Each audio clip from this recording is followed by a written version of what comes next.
The factory won't let you check this machine's hydraulic pressure until the oil hits 140 degrees.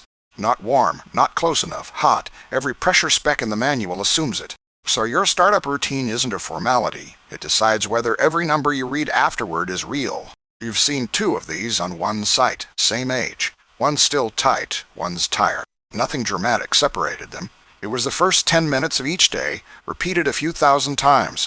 So those 10 minutes, then the controls, nobody explains, then the habits that quietly decide the rest.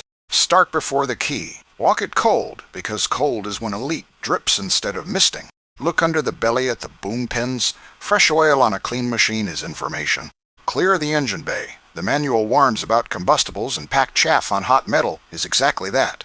Check fluids on level ground. A machine parked on a slope will happily show you a full sight class. Now key on, and do the step most operators skip.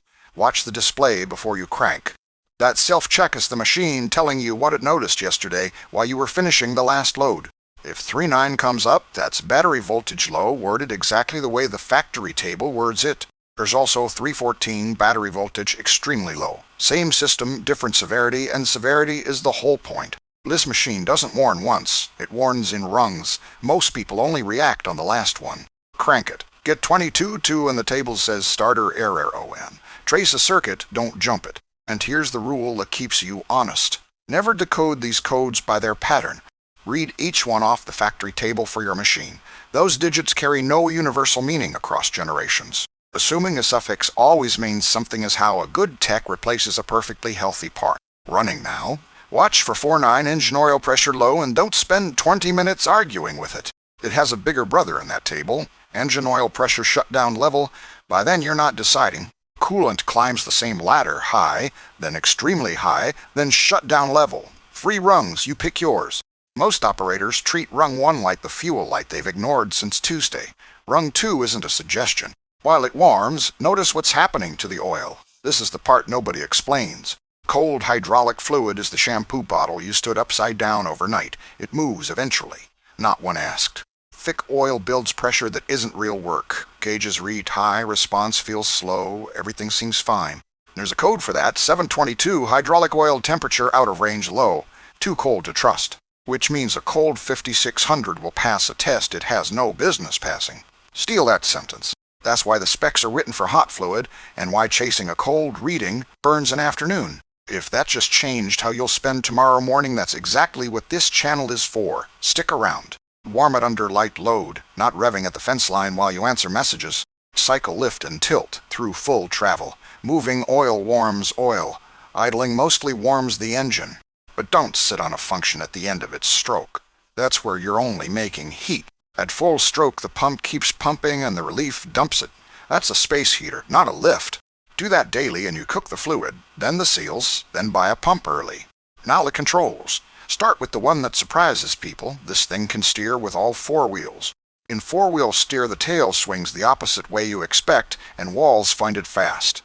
In front steer mode, only the fronts turn, so the machine tracks straight in ruts instead of crabbing out. The manual lists which solenoids stay open in each mode. That switch changes a circuit, not a preference. So pick the mode for the job.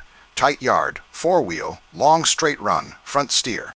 Then the pedals and the electronics behind them that almost nobody mentions. The travel pedal and brake pedal aren't cables. They're sensors, and sensors must be told where 0 is. That's why the table lists 53. Travel pedal not calibrated as its own fault. Separate from any failure. There's a matching entry for the brake pedal worded the same way. Not broken, just never taught its range. A pedal that's been apart, or a controller that lost power mid-shift, gets you there with nothing worn.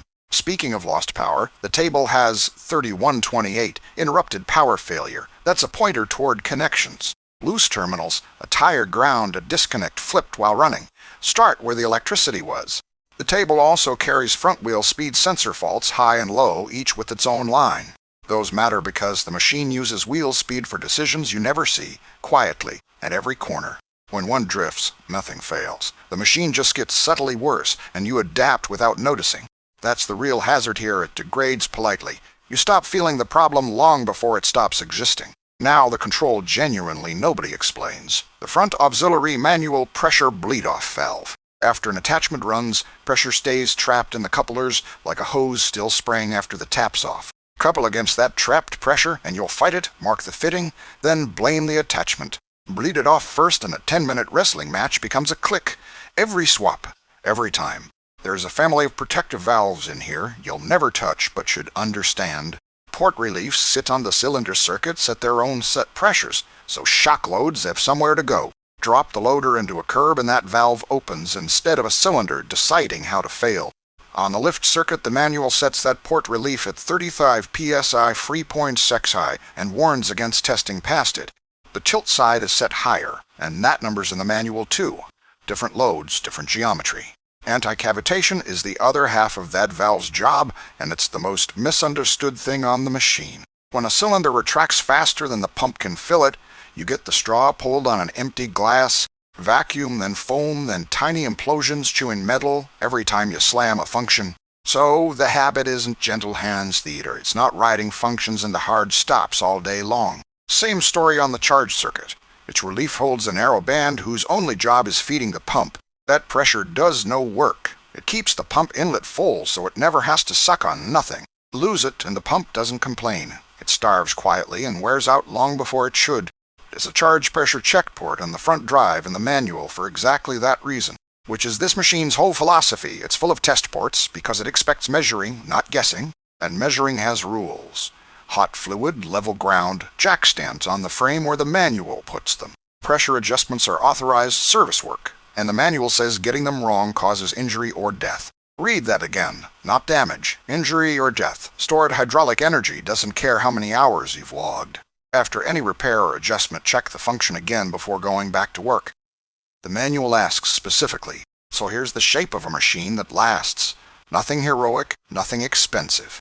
Warm the oil by moving it. Load it gently first and never trust a number taken cold. React on the first rung of a code ladder and read every code straight off the factory table. Bleed the couplers, choose your steer mode on purpose, keep the pedals calibrated, stay off the hard stops. The one that reaches high hours isn't luckier. It got measured instead of guessed at, morning after morning. Exact pressures and code meanings are in the service manual, linked below. Like this, if it saved you a guess. Subscribe for daily diagnostics. Next, we walk the 5600's charge pressure test end to end. Keep the oil hot.